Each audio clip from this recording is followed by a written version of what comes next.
Hello, Autry. My name is Anita Foster. I'm the Library Media Specialist at Autry Middle School in Kennesaw, Georgia. And today, for First Chapter Reads, I'm reading a classic. I am. It's an awesome classic. And I am pretty sure you have seen a video or a movie or maybe even read the book. Very popular book. It has been around for a long time. It like I said, it is a classic, and I'm going to go back to and see when it was published first. This copy was in 2000, but it was originally published by this publishing company. I think it may even be before that, in 1960. So it's been around for a long time. Are you ready? It's Alice in Wonderland. First chapter is called Down the Rabbit Hole. Alice was beginning to get very tired of sitting by her sister on the bank and having nothing to do. Once or twice she had peeped into the book her sister was reading, but it had no pictures or conversations in it. What is the use of a book, thought Alice, without pictures or conversations? Oh, I can think of lots of reasons for them. That's just me personally. Okay. Back to the book. So, she was considering in her own mind, as well as she could, for the hot day made her feel very sleepy and stupid, whether the pleasure of making a daisy chain would be worth the trouble of getting up and picking the daisies, when suddenly a white rabbit with pink eyes ran close to her. There was nothing so very remarkable in that, nor did Alice think it was so very much out of the way to hear the rabbit say to itself, oh dear, I shall be too late." When she thought it over afterwards, it occurred to her that she ought to have wondered at this, but at that time it all seemed quite natural. But when the rabbit actually took a watch out of his waistcoat pocket and looked at it and then hurried on, Alice started to her feet, for it flashed across her mind that she had never before seen a rabbit with either a waistcoat pocket or a watch to take out of it.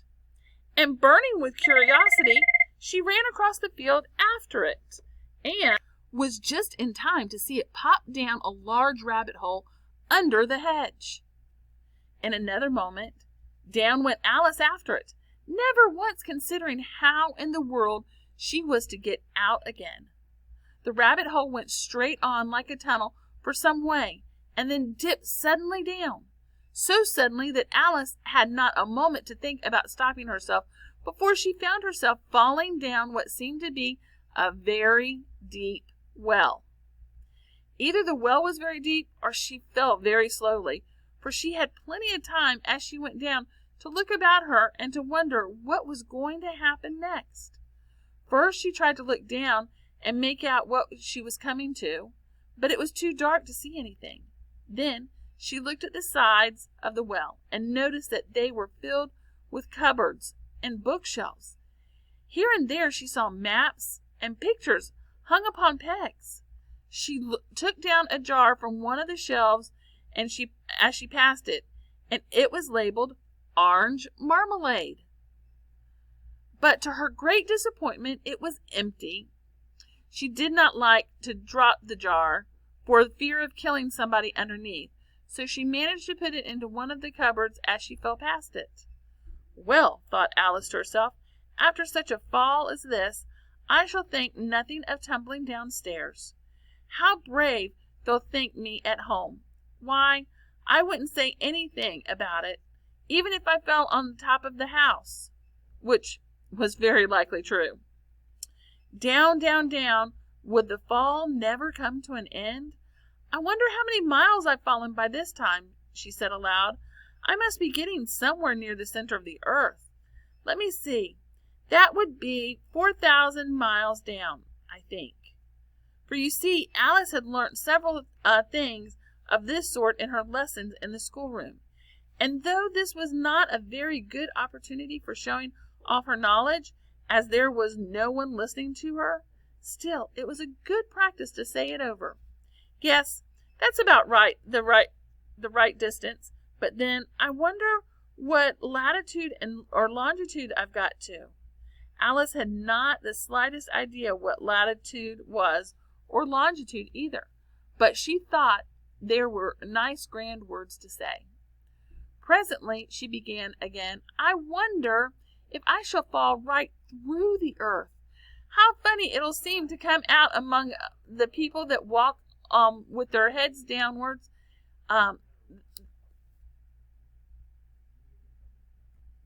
The antipathies, I think.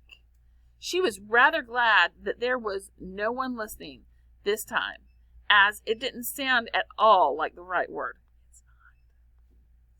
But I shall have to ask them what the name of the country is. You know, please, ma'am, is this New Zealand or Australia? And she tried to curtsy as she spoke. Fancy curtsying as you're falling through the air. Do you think you can manage it?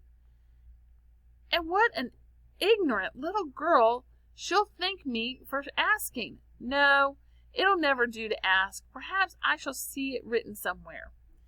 Down, down, down. There was nothing else to do, so Alice soon began talking again. Dinah'll miss me very much tonight, I do think. Dinah was the cat. I hope they'll remember her saucer of milk at tea time. Dinah, my dear, I wish you were down here with me. There'll be no mice in the air, I'm afraid, but you might catch a bat, and that's very like a mouse, you know. But do cats eat bats? I wonder. And here Alice began to get rather sleepy, and went on saying to herself in a dreamy sort of way, do cats eat bats? Do cats eat bats? And sometimes, do bats eat cats? For you see, as she couldn't answer either question, it didn't much matter which way she put it. She felt that she was dozing off, and had just begun to dream that she was walking hand in hand with Dinah, and was saying to her very earnestly, Now, Dinah, tell me the truth. Did you ever eat a bat? And when suddenly, thump, thump, down she came upon a heap of sticks and dry leaves, and the fall was over. Alice was not a bit hurt, and she jumped up on her feet in a moment. She looked up, but it was all dark overhead. Before her was another long passage, and the white rabbit was still in sight. Hurrying down it, there was not a moment to be lost. Away went Alice like the wind, and was just in time to hear it say, as it turned the corner, Oh, my ears and whiskers, how late is it getting? She was close behind when she turned the corner, but the rabbit was no longer to be seen. She found herself in a long, low hall, which was lit up by a row of lamps hanging from the roof. There were doors all around the hall, but they were all locked, and when Alice had been all the way down one side and up the other, trying every door, she walked sadly down the middle, wondering how she was ever going to get out again. Suddenly she came upon a little three-legged table, all made of solid glass. There was nothing on it but a tiny gold key, and Alice's first idea was that this might belong to one of the doors of the hall. But alas, either the locks were too large or the key was too small, but at any rate it would not open any of them. However, on the second time around she came upon a low curtain she had not noticed before, and behind it was a little door about 15 inches high. She tried the little golden key in the lock, and to her great delight it fit. Alice opened the door and found that it led into a small passage, not much larger than a rat hole. She knelt down and looked along the passage into the loveliest garden you'd ever have saw. How she longed to get out of that dark hall and wander about among those beds of bright flowers and those cool fountains, but she could not even get her head through the doorway. And even if my head would go through, thought poor Alice, it would be very little use without my shoulders. Oh, how I wish I could shut up like a telescope. I think I could if I only knew how to begin. For you see, so many out-of-the-way things had happened lately that Alice had begun to think that very few things indeed were really impossible. There seemed to be no use in waiting by the little door, so she went back to the table, half hoping she might find another key on it, or at one rate a book of rules for shutting people up like telescopes. This time she found a little bottle on it, which certainly was not here before, said Alice. And tied around the neck of the bottle was a paper label with the words "Drink Me" beautifully printed on it in large letters. It was all very well to say, "Drink me," but the wise little Alice was not going to do that in a hurry.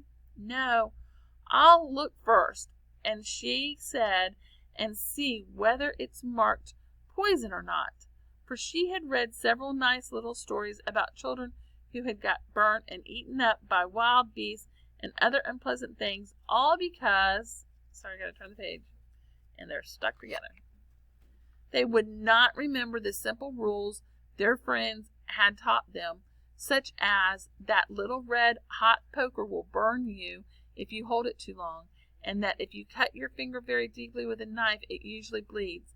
And she had never forgotten that if you drink much from the bottle marked poison, it's almost certain to disagree with you sooner or later.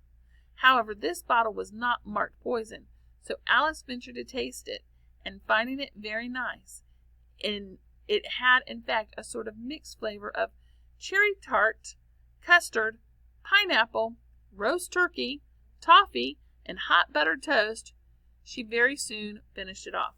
The previous page had a couple of pictures I'm going to show you real quick. This one is her in front of the curtain with the tiny door behind it. And this one is her finding the bottle that says "Drink Me."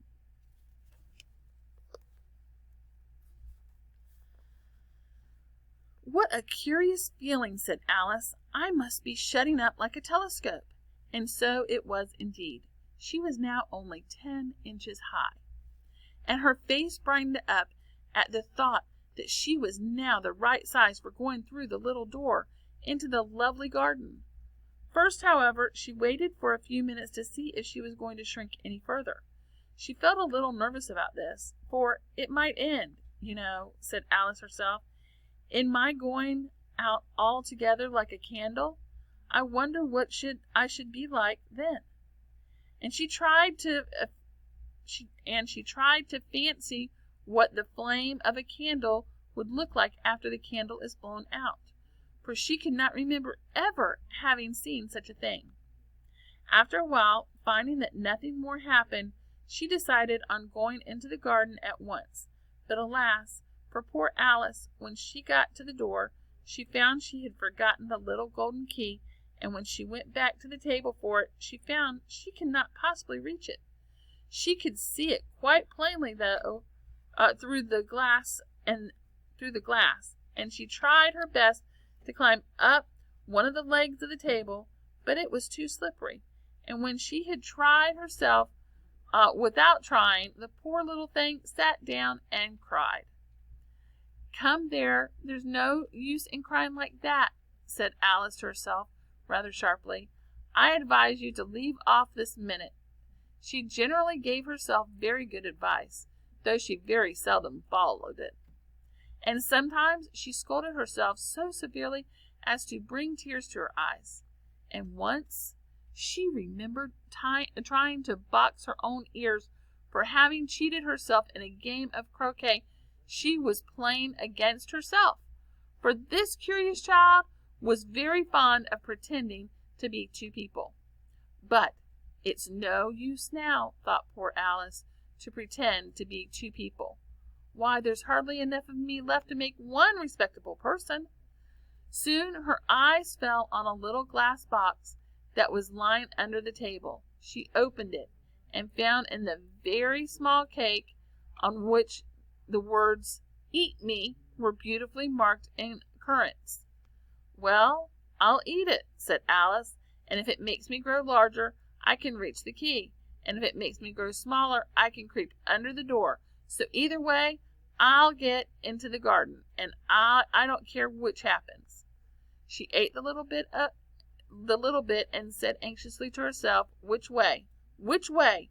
holding her hand on top of her head to feel which way it was growing. And she was quite surprised to find that she remained the same size, to be sure. This is what generally happens when one eats cake. But Alice had got so much into the way of expecting nothing but out of the way things to happen, that it seemed quite dull and stupid for life to go on in the common way. So she set to work and very soon finished off the cake. That is the end of chapter 1. So if you would like to read Alice in Wonderland, there's several ways you can do this. The first way is you can go into Destiny and you can check this book out and put it on hold, and we will have it ready for you to pick up Monday from 4 to 6 p.m. I believe we also have an ebook version of it online, and if not, this book is so old. I know this says it was published in 1960, but that was with this publisher. This was really written. Miss Mary, do you know off the top of your head? What? Alice in Wonderland, when it was written?